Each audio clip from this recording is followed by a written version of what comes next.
na compreensão e na vivência, ó Pai, da Tua Palavra. Que a Tua Palavra surta o efeito desejado por Ti em nossas vidas.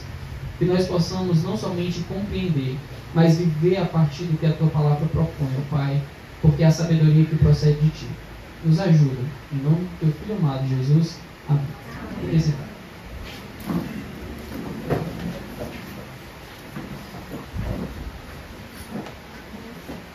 Qual foi a missão mais difícil que você já recebeu? Qual foi o chamado mais inusitado que você já recebeu? Será que foi para fazer alguma aventura dentro de uma trilha? Será que foi para praticar algum esporte inesperado? Ou será que foi alguma mudança de vida mais significativa, referente à mudança de local, seja de cidade, seja de estado? Qual foi o maior desafio que você teve quanto a mudanças de vida? Será que quando você recebeu esses desafios, você pensou que os desafios propostos aqui nessa vida não se comparam aos desafios propostos àquilo que nós temos de plantar para a eternidade? Quando nós falamos em chamado do Senhor Jesus Cristo, nós vemos que o Senhor deixa claro, registrando por meio dos seus evangelistas, como se deu o chamado ao discipulado de vários dos seus apóstolos. E é interessante perceber que esses homens foram homens que colocaram coisas da sua vida, que eram o seu cotidiano, que eram a sua rotina, que eram o seu ganha-pão, em segundo lugar, para seguir o Senhor Jesus. Hoje nós vamos ver sobre a vocação ou o chamado de Levi, também conhecido como Mateus, certo? Levi e Mateus são a mesma pessoa. Lucas chama ele de Levi e Mateus chama ele de Mateus, porque o Mateus, que é o evangelista, é aquele que foi chamado pelo Senhor Jesus nessa referência aqui. E é dito que Levi ou Mateus, ele era um publicano. Eu quero só deixar claro aqui o que era um publicano. Um publicano era um judeu que servia ao Império Romano como coletor de impostos. E os publicanos, eles eram altamente odiados pelos judeus, porque além de servir a Roma, eles eram pessoas também que, de modo geral, todos eram corruptos. É tanto que quando você vai analisar o Talmud, quando você vai analisar os livros de sabedoria judaicas, eles colocavam os publicanos como sinônimos de traidores e ladrões. Certo? Essa era a perspectiva que o povo judeu tinha daqueles que eram judeus, que nasceram ali, que estavam no meio deles, mas que as suas obras, o seu testemunho, demonstravam que eles não estavam ali com a sua alma, estavam ali só de corpo presente. É por isso que Mateus, e é interessante, como que são as coisas.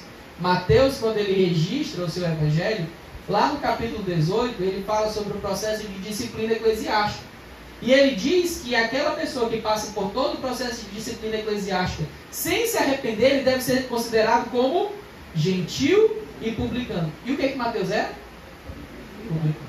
Então Mateus registra que o modo como aquela pessoa que está no nosso meio, mas não age como o Senhor ordena, não age como um verdadeiro filho da promessa, não age como alguém que deve se dobrar aos pés de Cristo, ela deve ser considerada, deve ser tratada da mesma maneira que os judeus tratavam com os publicanos. Ou seja, olha, nós não temos comunhão com você. Você esteve no nosso meio, mas a sua postura é diferente de uma postura de um verdadeiro judeu. Então eles queriam sempre estar se afastando dos publicanos. Acontece que quando nós olhamos para o chamado do Senhor Jesus Cristo para Mateus, nós podemos perceber algumas coisas muito interessantes sobre esse chamado. A primeira coisa que nós podemos aprender sobre a vocação de Levi ou de Mateus é que o chamado do Senhor para com Mateus foi um chamado soberano. Vamos ler novamente o versículo 27. E depois disto, saiu e viu um publicano chamado Levi, assentado na recebedoria, e disse-lhe: segue-me. Qual foi a única coisa que o Senhor disse para Levi ou para Mateus? Segue. Ele não deu justificativas, ele não explicou como é que seria, ele não enviou uma carta formal para que ele tivesse detalhes desse chamado. Ele disse apenas: segue-me.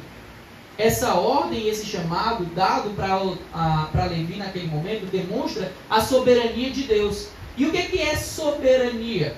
Quando nós dizemos que alguém é soberano, nós estamos dizendo que a sua vontade está acima de todas as outras vontades. Quando nós olhamos lá para o livro do Êxodo, quem era o soberano do povo egípcio? Faraó. Então a vontade de Faraó, por ele ser o soberano, era sempre cumprida. O Senhor Jesus então chega na presença de Mateus e esse chamado dele deve ser entendido mais como uma ordem. No momento que o Senhor diz, segue-me, o que Mateus faz? Segue. Por quê? Porque o chamado do Senhor, Deus para conosco, é um chamado soberano.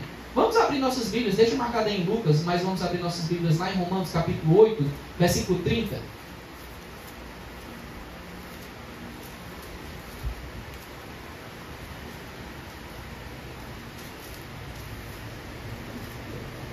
Romanos capítulo 8, versículo 30. Nós vamos ver aqui nesse versículo como é que Deus dá esse processo de chamada e de conversão. Ele diz, e aos que predestinou, a esses também chamou. E aos que chamou, a este também justificou. E aos que justificou, a este também glorificou. O processo de escolha de Deus Pai na eternidade passada implica não somente na sua escolha, mas no seu chamado. E não é possível que haja um chamado que não seja atendido, porque o chamado de Deus é um chamado soberano. Ele tem o domínio sobre todas as coisas. E é isso que nós vemos sendo apresentado no versículo 29 lá de Lucas, na questão quanto à eficácia desse chamado. Primeiro, o chamado do Senhor foi um chamado soberano. Levi não teve escolha, Mateus não teve escolha, não teve explicação. Ele simplesmente recebeu o chamado. E nós vimos que esse chamado foi eficaz. Levi, ele não resistiu. Ele não adiou a decisão. Ele não falou para Jesus, não, agora não, em outro momento. Não, ele simplesmente deixou tudo para trás. E é isso que é dito aí no capítulo 5 de Lucas, no versículo 28. Olha o que ele diz. Perdão, estou no processo. No versículo 28. E ele, deixando tudo, levantou-se e o seguiu. Mateus, ele entendeu a soberania de Deus naquele momento através do seu chamado. E eficazmente esse chamado gerou consequências práticas. Gente, o sonho de alguém que desejava ter muito dinheiro na sociedade judaica, se ele não tivesse muito preocupado com a religiosidade, era ser um publicano. Porque ser um publicano era garantia de que você teria muito dinheiro. Porque, como vocês bem sabem, os publicanos, eles cobravam os impostos necessários, mas eles cobravam além do necessário para enriquecer ilicitamente. A prova disso é que o maioral dos publicanos, que a Bíblia relata, que era Zaqueu, ele roubava tanto que na sua conversão ele entendeu a proporcionalidade do quanto ele era mau, então ele quis também proporcionalmente fazer o bem, restituir aquelas pessoas que ele tinha roubado. Por isso ele restitui quantas vezes? 4 vezes mais. Os publicanos, eles tinham muito a perder ao seguir o Senhor Jesus, porque eles deixariam hoje para os nossos dias, né, seria mais ou menos como um concurso, certo? Eles eram concursados e simplesmente recebendo uma grande bolada todos os meses do Império Romano, o que Mateus fez foi levantar e imediatamente seguir o Senhor Jesus. Gostaria de abrir um parêntese aqui sobre essa questão. Mateus era odiado pelo povo judeu. Mateus era tido como um crápula, como um pária, como alguém que não merecia respeito. Era comum, e há relatos disso, que os judeus, quando passavam por um publicano, cuspiam em direção a eles, de tanto desprezo que eles tinham. Eles não podiam simplesmente sair no meio do povo achando que nada lhes aconteceria, porque eles tinham risco de perambular dentro da sociedade por conta do modo como eles eram odiados. Agora imagina só, aquele homem, Mateus, que era tão odiado, escuta um rabino, o Senhor Jesus, que, como nós já vimos nas semanas anteriores, a sua fama já estava se espalhando, e aquele rabino, o Senhor Jesus, que era o próprio Deus encarnado, olha para ele, e ele estava onde no momento que Jesus olha para ele e chama ele? Ele estava onde? No trabalho. Imagina só. Eu quero que você se coloque na seguinte situação. Você, concursado em um cargo público elevado, ganhando lá talvez os seus 30 mil reais. De repente aparece uma pessoa, não lhe dá nenhuma explicação e diz assim: levanta e segue. Ele não fala para onde ir, nem por quanto tempo seria, nem quais seriam os desdobramentos disso. Mas você sabia, pelo tipo de chamado que ele deu, que você teria que abrir mão daquilo que você tinha naquele momento. A pergunta que eu quero fazer para vocês, relacionada ao modo como Mateus reagiu ao chamado do Senhor, é: será que eu teria a mesma disposição que Mateus de abrir mão de tudo para seguir a Cristo? Porque o texto é enfático em dizer isso. E ele, deixando tudo, levantou-se e o seguiu. A mesma coisa nós vimos também quando Pedro foi chamado. Lembra? Pedro era pescador. Ele era sócio de Tiago e de João. E quando o Senhor chamou, o que eles fizeram? Deixaram o barco, deixaram o rei de lado e seguiram ao Senhor Jesus. Será que nós estamos colocando a nossa vida à disposição do Senhor Jesus? Ou nós queremos que o Senhor Jesus esteja à nossa disposição? De um modo geral, pela conduta de muitos crentes, é possível perceber que hoje Jesus, para essas pessoas, é muito mais alguém que lhes serve do que alguém que eles devem servir. Isso é um problema muito sério, meus irmãos. Nós servíamos ao império das trevas. A palavra de Deus deixa claro que nós nascemos em pecado, que nós estávamos presos ao pecado. Quando o Senhor Jesus nos salva, nós estamos livres. Mas agora, ser livre para Cristo implica servir-lhe. Hoje pela manhã, nós estávamos estudando o texto lá de 1 João, e um dos textos que nós estudamos também foi o texto de Romanos capítulo 10. E quando nós vemos lá no capítulo 10, no versículo 9 e 10, é dito que nós precisamos confessar o Senhor Jesus. O que significa confessar que Jesus é o nosso Senhor? Quer dizer, a partir de hoje, eu estou obedecendo a este Senhor. Eu não tenho um outro Senhor, mas o meu Senhor, o dono da minha vida, aquele que vai dizer o que eu devo ou o que eu não devo fazer, é esse que se chama Jesus. Quanto é que você está disposto a abrir mão para o serviço do Senhor? Quanto? Eu quero fazer uma aplicação aqui, direto. Eu escuto muito falar sobre uma coisa que muitas vezes as pessoas confundem como sendo algo espiritualmente místico, que é o chamado pastoral, ou o chamado missional. Tem muitas pessoas que acreditam que o chamado pastoral ou missional é uma coisa incontrolável, ou que é fora dos nossos sentidos humanos, ou que a gente não pode enxergar como sendo algo racionalmente pensado em ser feito.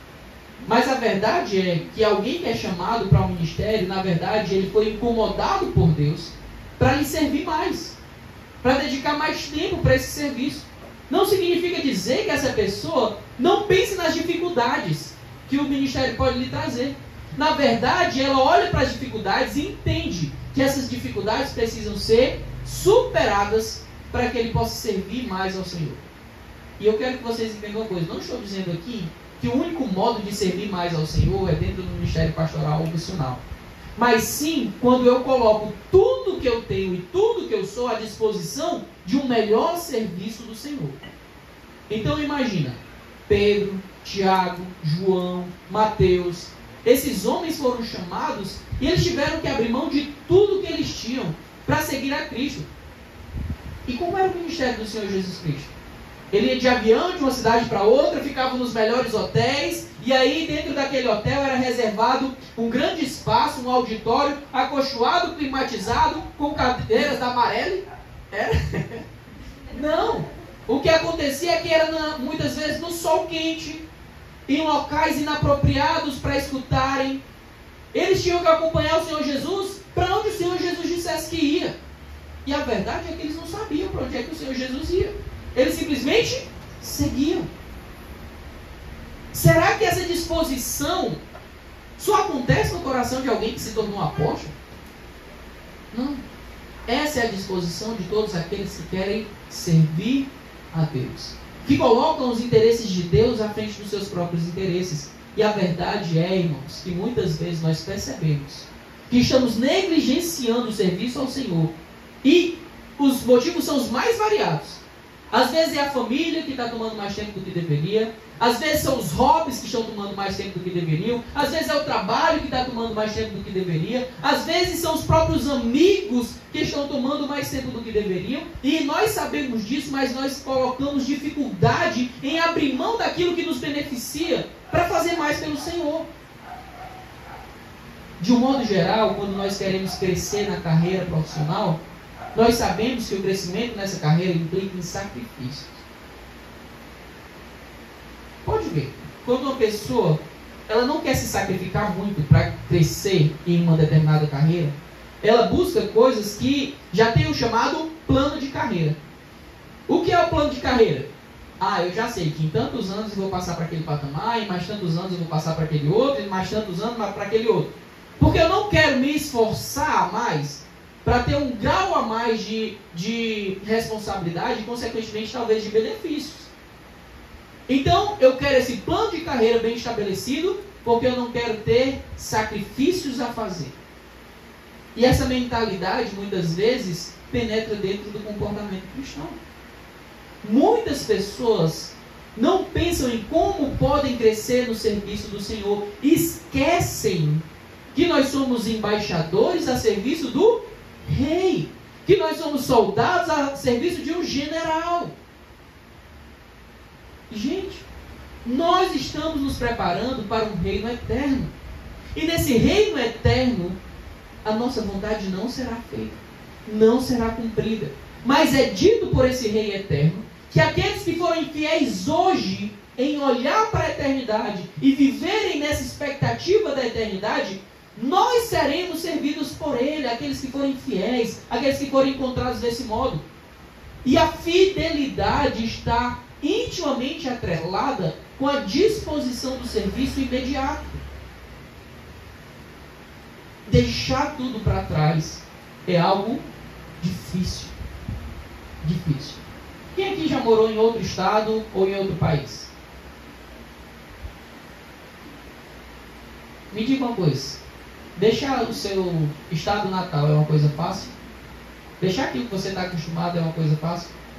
Se acostumar a uma nova rotina, uma nova cultura, a um novo tipo de povo, é fácil? Mas qual é o principal motivo pelos quais as pessoas normalmente mudam de estado? Trabalho. Mas mais do que trabalho, de modo geral, buscam atrás de dinheiro.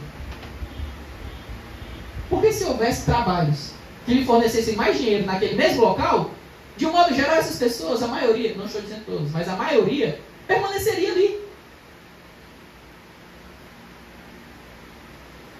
Quando você escuta reportagens, séries, documentários sobre imigrantes, de um modo geral, eles querem um estilo de vida mais confortável.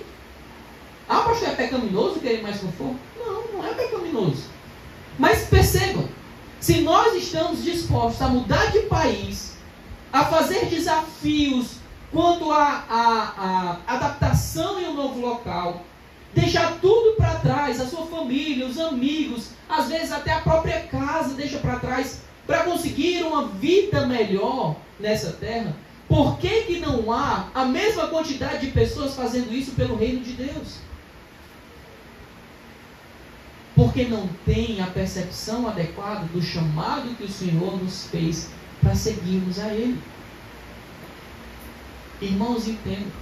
A diferença na prática entre alguém que se dispõe a servir integralmente e alguém que não se dispõe a servir integralmente no ministério é só uma. O que se propõe a servir integralmente no ministério, ele vai receber a ajuda daqueles que não se propuseram a servir integralmente, para que ele possa servir integralmente. Mas isso não quer dizer que aqueles que não estão servindo integralmente dentro do ministério estão, o quê? Livres de servir. Tem muita gente que acha, eu pago o pastor para ele fazer isso. Eu Eu pago um missionário para ele fazer isso. Eu pago um conselheiro para ele fazer isso. As pessoas têm uma visão de terceirização do chamado que Deus fez a elas. E o chamado que o Senhor nos faz implica em perdas nesse mundo de modo geral. Mas será que como Mateus nós estamos dispostos simplesmente a levantar e seguir a Cristo? Levantarmos, deixarmos o que temos de lado e seguir a Cristo? Nós vivemos uma sociedade dentro da igreja, onde na maioria das vezes a exceção é colocada como se fosse a regra. Ah, pastor, o senhor também não quer mais que eu descanse, não, é? Eu quero que você descanse. Mas, preste atenção, quantas vezes você abre mão do seu descanso por outros motivos? Quantas vezes você se sacrifica financeiramente para alcançar um objetivo fútil? E por que não fazer isso pelo reino de Deus? Porque muitas vezes a nossa mentalidade não é como a de Mateus. Eu estou disposto a fazer isso e fazer agora. Mas Mateus estava fazendo isso não pensando no agora, e sim pensando naquilo que futuramente aquele que o chamou lhe mostraria. Porque até aquele momento ele tinha alguma explicação? Ele sabia o que ia acontecer? Como é que ele ia terminar? Não sabia. Ele só estava disposto a fazer o que o Senhor Jesus chamasse. Esse chamado também que o Senhor Jesus fez nos apresenta a graça que o Senhor nos traz. Olha o que é dito no versículo 29 aí, do capítulo 5. E fez Levi um grande banquete em sua casa. Havia ali uma grande multidão de publicanos e outros que estavam com eles à mesa.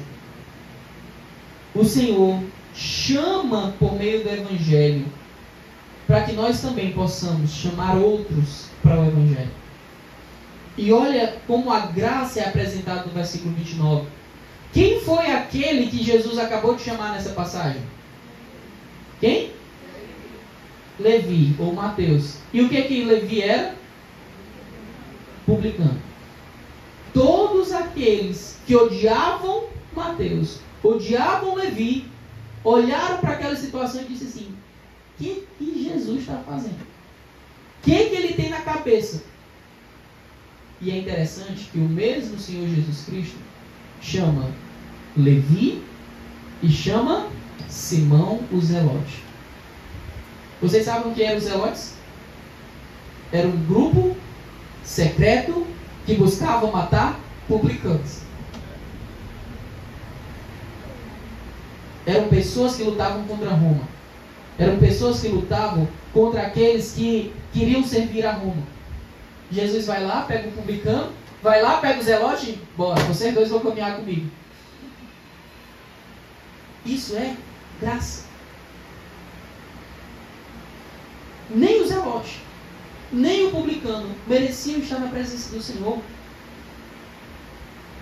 Muitos dos zelotes eram amplamente odiados pelos publicanos pelo medo que eles tinham de serem mortos. E os zelotes, obviamente, odiavam os publicanos pelo que eles representavam contra Roma. Mas o Senhor vai lá e pouco se importam com o que vão falar. Porque o Senhor não nos escolhe pelo sentido que nós damos à vida das pessoas. O Senhor nos escolhe porque Ele quer.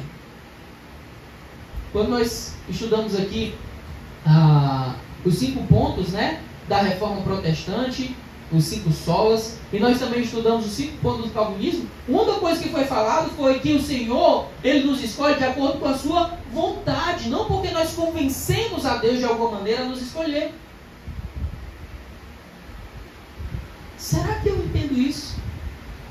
Ou será que eu não estou fazendo ideia do porquê que eu fui escolhido? Ou pior, será que eu acho que o Senhor me escolheu porque eu mereço ser escolhido?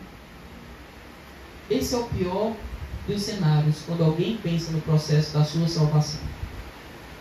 Deus me escolheu, né? Porque eu, afinal de contas, sou bom demais. Eu sou uma pessoa muito merecedora. Eu sou uma pessoa... Não tinha como Deus me levar para o céu, porque Ele precisava de mim na presença dEle. É assim que muita gente age, como se fosse merecedor, mas a verdade é graça. e a graça que o Senhor nos chama a ter. Mateus era imerecedor, Levi era imerecedor de estar na presença do Senhor. Todos queriam desprezá-lo, mas ele foi acolhido por Jesus. E quando ele foi acolhido, ele fez algo que todos nós devemos fazer. O que diz aí no versículo 29 ainda? Olha o que diz. E havia ali uma grande multidão de publicanos e outros que estavam com eles na mesa. Mateus deu um banquete, e qual foram as primeiras pessoas que ele chamou para o banquete? Os outros rejeitados. Os outros rejeitados. É isso que o Senhor faz. Ao nos conceder graça, Ele espera que nós também concedamos graça. Ao observarmos o Evangelho na nossa vida, Ele deseja que nós possamos apresentar o Evangelho para outras pessoas. Quando Ele chama os outros publicanos para escutarem o Senhor Jesus, Ele dá a oportunidade que aqueles publicanos tenham a mesma reação que Ele teve, de seguir o Senhor Jesus Cristo, de encontrar salvação em Cristo. Mas o que é muito triste é, muitos são as pessoas que se convertem, e a primeira coisa que fazem, antes mesmo de pregar o Evangelho para os seus amigos, é desprezá-los com o entendimento errado. Entendam bem o que eu vou falar. Nós não devemos ter comunhão com as trevas. Isso não significa dizer que nós não devemos intencionalmente estar perto daqueles que estão nas trevas. Entende a diferença? Uma coisa é compactuar com ele. Outra coisa é dizer, eu vou estar perto de você, iluminando a sua vida por meio do Evangelho, para que você possa sair dessas trevas. E olha, eu aprendi muito com a vida da minha esposa. Uma vez, a gente, quando estava no seminário lá na Barra do Ceará, ela teve uma oportunidade de contar o seu testemunho lá na Igreja da Barra, e uma frase que ela disse marcou muita gente, né? Que veio constantemente falar para ela depois. Ela disse, irmãos, eu não vim do mundo não. Eu vim do submundo. O mundo que eu vivia não era esse que vocês estão imaginando, não. Eu vivia em densas trevas, no pecado. E sabe o que a Laís me ajudou a entender quando a gente estava noivo, namorando e tudo mais? Ela me ajudou que o processo de demonstração de amor pelos perdidos inclui estar perto com eles para influenciá-los, não para ser influenciado. E aí eu lembro que uma vez a gente convidou esses amigos para a gente sentar com eles e poder apresentar o Evangelho. E esse exemplo que eu vou dar agora casa muito bem com o exemplo que é visto aqui no versículo 30. Olha o que diz no versículo 30. E os escribas e os fariseus murmuravam contra os seus discípulos, dizendo, por que comeis e bebeis com publicanos e pecadores? Os publicanos aqui estavam sofrendo aquilo que os ninivitas sofreram com Jonas. Jonas sabia dos pecados dos ninivitas e não queria que eles fossem salvos. Do mesmo modo, como os fariseus sabiam quem eram os publicanos e não queriam que os publicanos fossem salvos. E assim era eu com relação aos drogados, os homossexuais e tantas outras situações de pecado. Eu não falava isso abertamente. Eu não dizia isso abertamente, mas a minha prática demonstrava isso. E às vezes eu mentia para mim mesmo, dizendo, não é bem assim. Mas até um dia que a Laís disse assim, meu filho, nós precisamos pregar o Evangelho para aqueles que eram meus amigos, que andavam perto de mim. Eu disse, tá certo, nós vamos pregar o Evangelho para eles. Tá certo, pois vamos marcar o dia, nós vamos sentar com todos eles. E esse dia foi muito chocante para mim. E quando eu leio essa passagem, eu me vejo, naquele dia, sendo transformado de uma visão farisaica numa visão adequada do reino. Porque quando esses amigos lá chegaram, eles estavam lá fumando maconha. Eles estavam lá, de um modo geral, eram todos homossexuais. Só tinha eu e ela de heterossexuais naquela hora. E a gente não estava na casa dela que pudesse impedir do que eles estavam fazendo. A gente estava em outro ambiente que eles iriam. E naquele dia, Deus bateu muito forte no meu coração. Rez, tu ama essas pessoas? Rez, tu quer que elas sejam salvas ou tu está desprezando elas como se elas não fossem capazes de serem salvas por mim? de um modo geral, quando nós olhamos para alguém que está vivendo uma vida de devassidão, e nós desprezamos a proximidade para podermos apresentar o Evangelho para essa pessoa, sabe o que nós estamos dizendo com a nossa prática? Que nós merecemos a Cristo e eles. Isso é uma verdade? Não.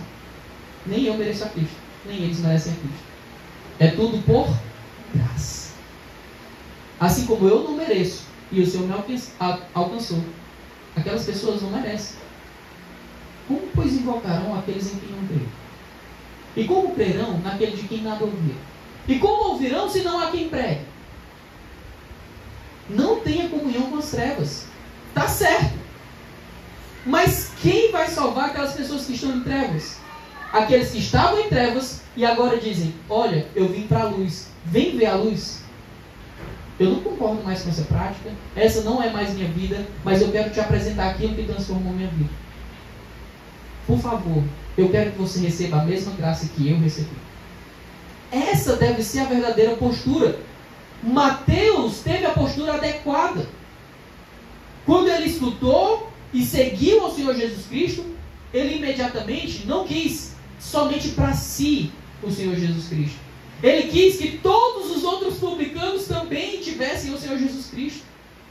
Se um drogado se converte, o Senhor espera que ele deseje que todos os outros drogados se convertam. Se uma prostituta se converte, Deus deseja que todas as outras prostitutas com quem ela tinha contato se convertam.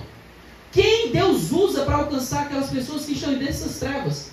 Aqueles que estavam lá e foram tirados de lá para a sua maravilhosa luz. Por isso, Pedro deixa muito claro, Pedro entendeu isso também, ele diz, nós somos raça eleita, sacerdócio real, nação santa, povo de propriedade adquirida por Deus, a fim de, com o objetivo de, proclamarmos as virtudes daquele que nos tirou das trevas para a sua maravilhosa luz. Nós não fomos chamados à toa, para nos beneficiarmos e esquecermos de beneficiar aqueles que nos cercam. Então ele foi lá e chamou todos os seus amigos rejeitados do trabalho. E aqueles que deveriam desejar sua conversão, que eram os religiosos daquela época, fizeram o quê? Por que vocês estão sentados com esse povo aí?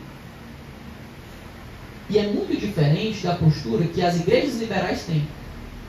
As igrejas liberais querem dizer o seguinte: ah, você é prostituta? Não precisa se arrepender não. Vem, Deus te aceita como está, pode ficar desse jeito. Isso é satânico. Do mesmo modo acontece com diversas outras áreas. Ah, você canta músicas imorais? Não tem problema não, é sua profissão. Pode continuar cantando músicas imorais. Ah, você desfila nua na frente das pessoas? Não, você é modelo, continue assim. É sua profissão, não precisa mudar não. Essa não é a postura do cristão. O cristão chega perto do ambiente onde ele estava e agora ele diz, olha, existe algo mais valioso do que você pode encontrar aí. Existe algo que vai te preencher, diferente dessas coisas aí que são temporárias. Existe algo que é real, existe algo que é eterno. E esse algo, na verdade, é alguém que se chama Jesus Cristo. Ele me salvou da escravidão do pecado, ele pode salvar você da escravidão do pecado. Mas, sendo bem sincero, irmãos, eu oro ao Senhor para que essa igreja tenha uma postura adequada quanto aos perdidos. Para que nós não tenhamos uma visão farisaica sobre os perdidos, achando que eles são incapazes de serem salvos por Deus. E ao invés de desejarmos chegar perto para pregar o Evangelho, você se afastar sem que dê a possibilidade deles escutarem o Evangelho.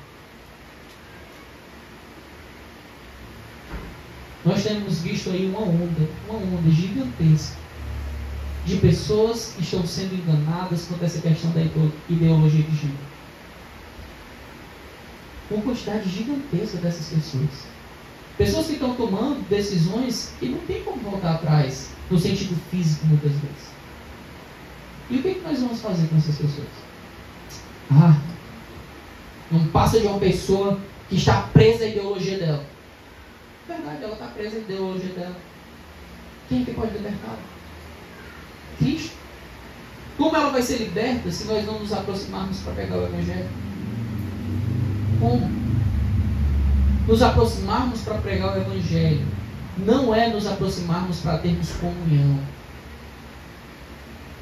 Não é. O Senhor Jesus sentou com publicano, com prostitutas. O Senhor Jesus sentou com as pessoas mais odiadas da sociedade. Mas para ter comunhão com eles? Não! Para que eles deixassem aquela vida e tivessem uma vida de obediência ao Senhor. Isso é graça. Graça.